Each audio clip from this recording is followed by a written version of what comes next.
Hi, welcome to Teaching Moments. My name is Hillary. So, I've heard there's a lot of new homeschoolers out there, so I wanted to do this video to talk about the 5 things that I have found invaluable to homeschooling. So, I've been homeschooling since 2007, and there's a few things that I feel like if I didn't have, I would feel lost for homeschooling. So, I wanted to give these tips to you and help you guys out. Okay, so and this is not in any particular order. It's not just because I say number one doesn't mean that's the most important thing. So behind me, you will see this board. This is what I use for my dry erase board, but what it really is actually if you go to your hardware store, this is some of the stuff that you put behind a shower, and it works just the same. You can mark dry erasers on there and mark it off, and it's just fine. I just use a little Windex on it every morning and wipe it off, and this has been an invaluable tool for me. I actually am blessed enough to have a schoolroom, one room dedicated in my house to teaching school.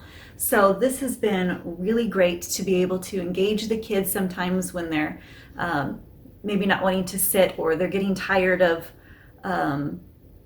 trying to do the work on the paper. This seems to engage them more. It can also give them a better visual. And sometimes I have them get up and do a math problem on the board. So it just seems to help us get through school a little bit better. But I have really enjoyed having a dry erase board, and I am so thankful that I have one. In another room that we do our Bible class in the dining room, because sometimes they're still eating breakfast when we do it. And I do have a smaller dry erase board up over there. I don't always use that one that much, but it's nice to even have a smaller size one. So you don't really need this gigantic size of one if you don't have a wall dedicated to it. But if you have a smaller space, you can still get a smaller size dry erase board. I would highly suggest it. Okay, the next thing, oh wow, is binders. My mother-in-law has found out that I love binders, and so she's just grabbed them for me left and right, which I totally appreciate, because standing here in this room, there's probably at least 20 binders. I could stand right here and count out for you. But I found out that teachers are like that. We do that. We use binders to keep ourselves organized. So what do I put in these binders? Well, this binder here is my main binder and has little tabs for each one of my children, and I kind of have an overview of like what I'm doing for the school year, or I have a tab for each child, and I'll put in there that they're interested in learning about how the Statue of Liberty was made, so maybe someday they should write a report on that, or we skipped, weather, so we need to catch that in science one of the next year or two's, or just little notes like that at the end of summer, or excuse me, at the end of the school year when summer begins. I'll write in there, we stopped, because I don't always stop when a book stops. Sometimes I just say, it's summer, we're done. And then we pick up where we left off. And I'll just say in our math book, we ended in whatever chapter. And so it's been very good for me to have a binder for that. And then also I have a binder like this for dyslexia and ADHD and ADD. Some specific topics that maybe is gonna be helpful for your family and for you to teach your children. If you don't watch my channel very often, all 4 of my kids have have dyslexia, and 2 of them have ADHD. So that kind of information is very helpful for me to be able to reach them and teach them where they're at. Then I also have a binder for each child, and what I use that for is we use Matthew C for math, and at the end of the book they have a certificate when you've completed that book. So I'll fill it out to them, present it, and we clap and kind of make a big deal of it that they got through that math book, and then I'll put one of those certificates for them on the wall, and the one that was already on the wall from the previous book I take down and put into a binder for that child. So we do that for math, and then there's also Barton Reading, which is the dyslexia program I use to help my kids learn to read and spell. They also get certificates, so I keep their certificates in that binder that is for them. Also in that binder, especially as they're getting older, I will put information about the field of study that they like.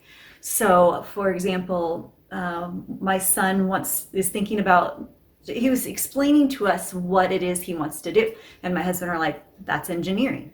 And then we're like, okay, so what kind of engineering? And so we found a place that talked about all the different kinds of engineering fields that there are and what kind of studies they would need to do for that. So we printed that off and put that in our son's binder so that as he's getting older, we're able to gear ourselves with high school in the direction of the field that he wants to study, and he'll be set up for college and ready to go.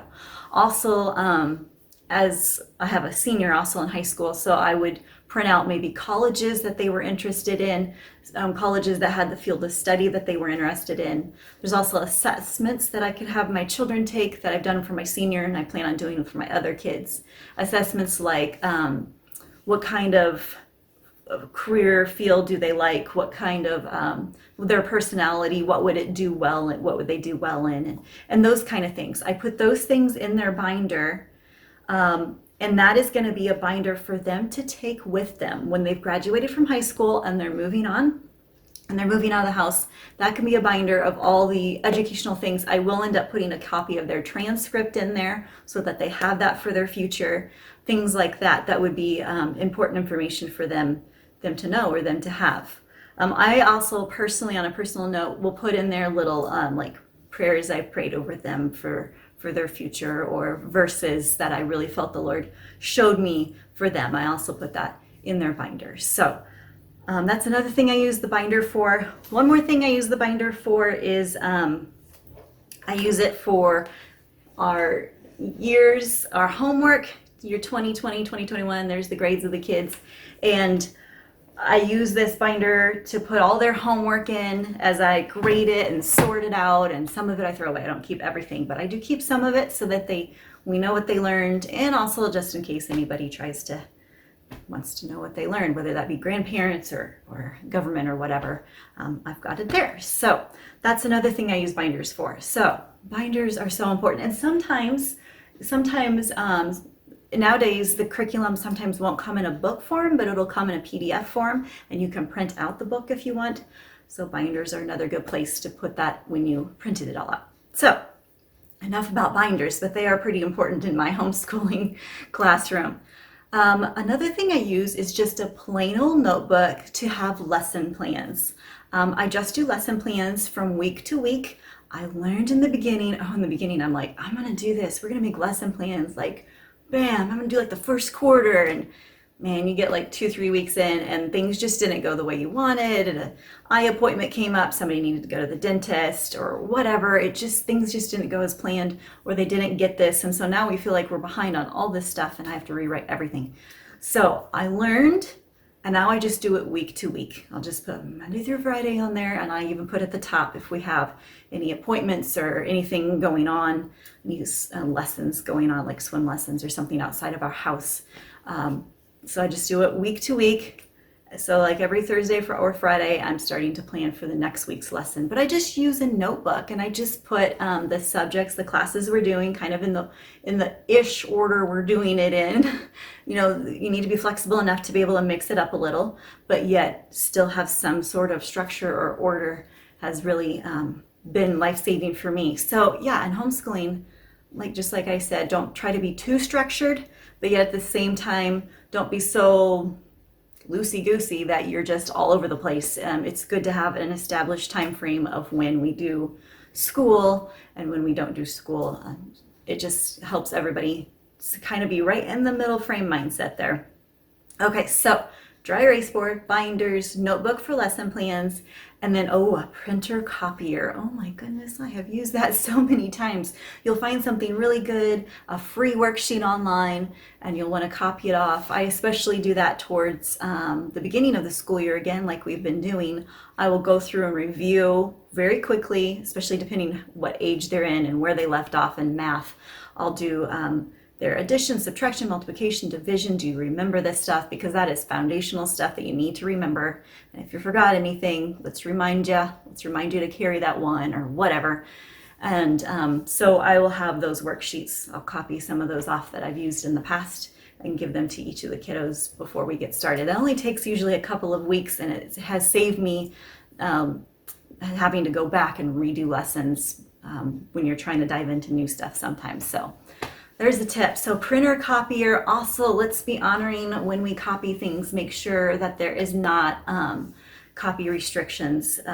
There are some books you can get out there that says you are able to print it for any of your children within the classroom use. You can. Sometimes you can, sometimes you can't. So please be honoring of that and do what it says. And if you need to buy another book instead of copying it off, we should do that. But a copier has come in handy many times.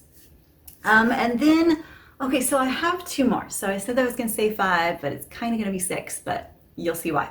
Okay, so I have books on here, and I almost hesitated to do that because so many people think homeschooling and they think curriculum. What curriculum am I going to get? It's like all about the curriculum. Okay, not so much. I mean, you need good books. You need some books or a program, because you could do it online as well, to teach the kids things. I like good old-fashioned books. I like books in my hand, but some people are just fine with online, and that if that works for you and if that works for your student, go for it. But I really love books. So books, and books don't even have to be curriculum. Like, I don't know if you've seen my last post, my last video or two. I've just reviewed some books that I read to the kids to show them about American government. I'm doing some now with the health class that way. It's not actually a health curriculum, but it is a health books. It's a set of books for health that talks about the blood and the lungs and the brain and things like that. So they're learning just as much there as they would in a, mainstream curriculum. So don't be afraid to just use books. But for some things, curriculum's really good. Like for math is really something you need a good. I would say it's wiser to have a good curriculum for math and not just kind of go all over.